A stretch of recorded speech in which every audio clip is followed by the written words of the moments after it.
नमस्कार. महाराष्ट्र योजना कॉर्नरमध्ये आपल्या सर्वांचे स्वागत आहे.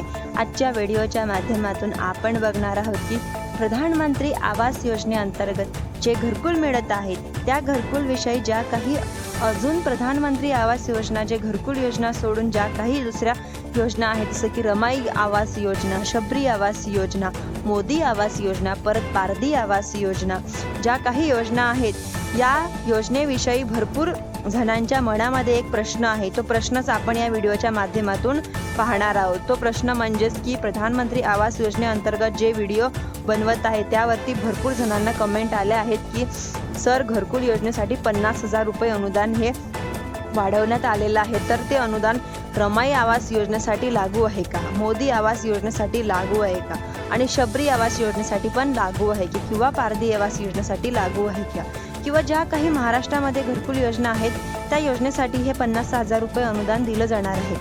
यांच्यावरती भरपूर कमेंट मला येत आहेत. त्यांच्या रिलेटेड हा व्हिडिओ असणार आहे.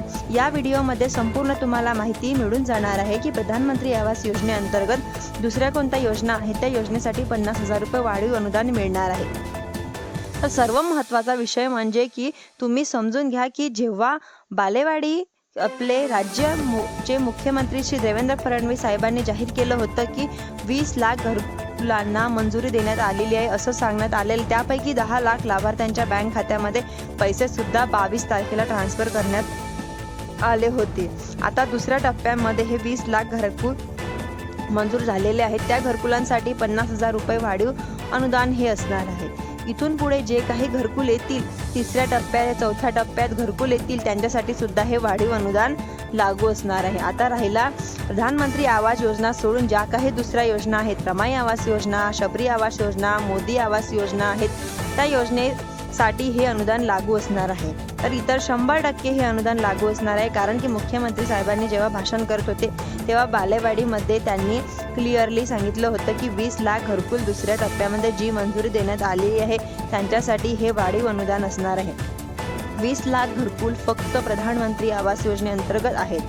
तसं नाही, संपूर्ण योजना मिळून म्हणजेच प्रधानमंत्री आवास योजना, मोदी आवास योजना, रमाई आवास योजना, शबरी आवास योजना किंवा पारधी आवास योजनांना, सर्व योजनांना हा घरकुलचा योजना आहेत, त्या सर्व योजना मिळून हे 20 लाख घरकुल हे मंजूर देण्यात आलेले आहेत. त्यामुळे ज्या प्रधानमंत्री आवास योजना सोडून दुसऱ्या घरकुल योजनेचा लाभ घेत असतात त्यांना 50,000 रुपये अनुदान हे वाढीव मिळणार आहे. तर भरपूर जणांना कमेंटच्या माध्यमातून मला असे प्रश्न विचारत आहे की कोणत्या कोणत्या योजनांना हे लागू असणार. ते सर्व योजनांसाठी लागू असणार आहे. व्हिडिओ अपलोड केलेले आहेत. संपूर्ण माहिती तुम्ही माझ्या चॅनलच्या माध्यमातून बघू शकतात की काय काय घरकुलबद्दल हे माहिती अपलोड केलेली आहे. तुम्ही जर माझ्या चॅनलवरती पहिल्यांदा आला असेल, चॅनलला लाईक, सबस्क्राईब, शेअर करायला विसरू नका. धन्यवाद.